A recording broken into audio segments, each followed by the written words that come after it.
Salut tout le monde, aujourd'hui on se balade du côté de Strasbourg dans la forêt où il y a des vestiges militaires qui datent de 1900 par là. Les Allemands qui avaient érigé une ceinture fortifiée autour de Strasbourg avec environ plus d'une dizaine de forts, et entre les forts ils avaient mis en place des forts intermédiaires et aussi des batteries de canons, mais également des abris pour l'infanterie. Et on a trouvé un sympa là qui n'était pas répertorié même sur les sites de la ligne Maginot, puisque les Français ont récupéré ces ouvrages avant la Deuxième Guerre mondiale pour les intégrer dans la ligne Maginot. Et ils ont récupéré ces ouvrages pour les réaménager. On va aller visiter celui-là, cet abri de surface. On voit les créneaux là pour protéger l'entrée. Ici il y avait une porte blindée qui n'est plus là. Un deuxième créneau. Des aérations au sol. Là ce qui est intéressant, c'est qu'on a encore les portes blindées pour fermer les compartiments. Là, une belle porte encore en place. C'est du balèze et on voit qu'à l'intérieur c'est en bois.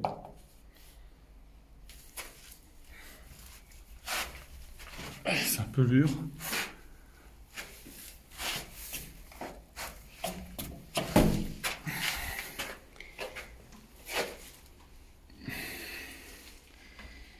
Double porte. Voilà. Et ici, de la tôle alvéolée qui est galvanisée, donc qui est inoxydable, comme ici au plafond. Caractéristique des ouvrages allemands de la Première Guerre mondiale, ou juste avant la Première Guerre mondiale, ils utilisaient déjà ce procédé. Et là on a plusieurs chambrées. On a des crochets au plafond, sûrement pour suspendre des habits ou du matériel pour les hommes.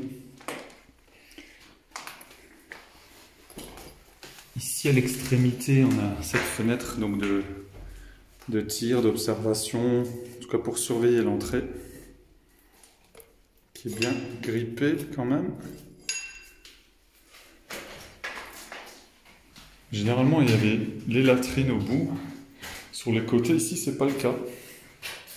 Une petite chambre, peut-être la chambre de l'officier.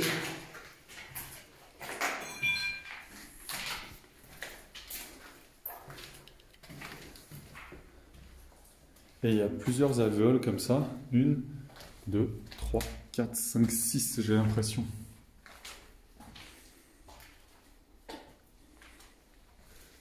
Ça pouvait abriter plusieurs dizaines d'hommes.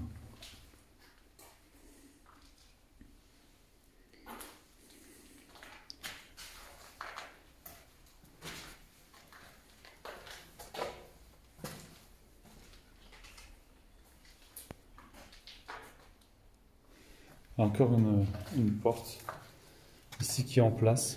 Alors dans tous les abris de surface que j'ai visités autour de Strasbourg, elles y sont plus. Là c'est exceptionnel de les avoir. On a encore le marquage là d'époque 4, 5. Les numéros de chambrée là.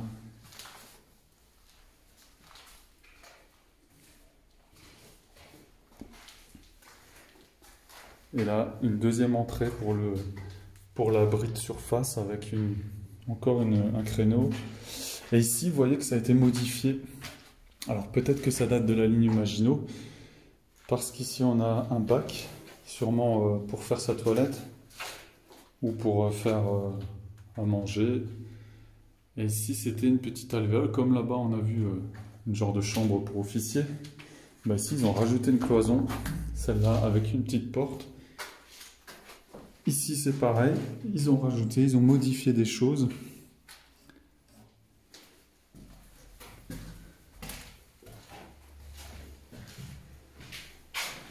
Une petite fenêtre.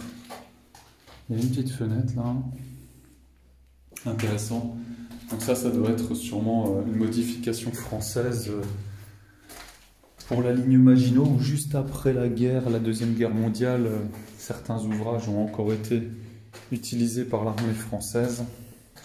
Ici, on a les grilles de transfert pour l'aération. L'amener d'air basse, là. Alors, dans celui-là, il n'y a pas, mais dans d'autres abris, on a encore le système de ventilation manuel ou électrique.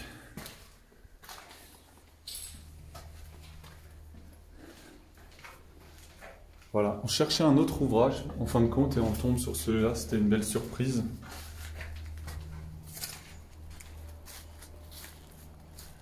Alors on va continuer la suite de nos explorations et essayer de trouver un observatoire qui est près d'une rivière.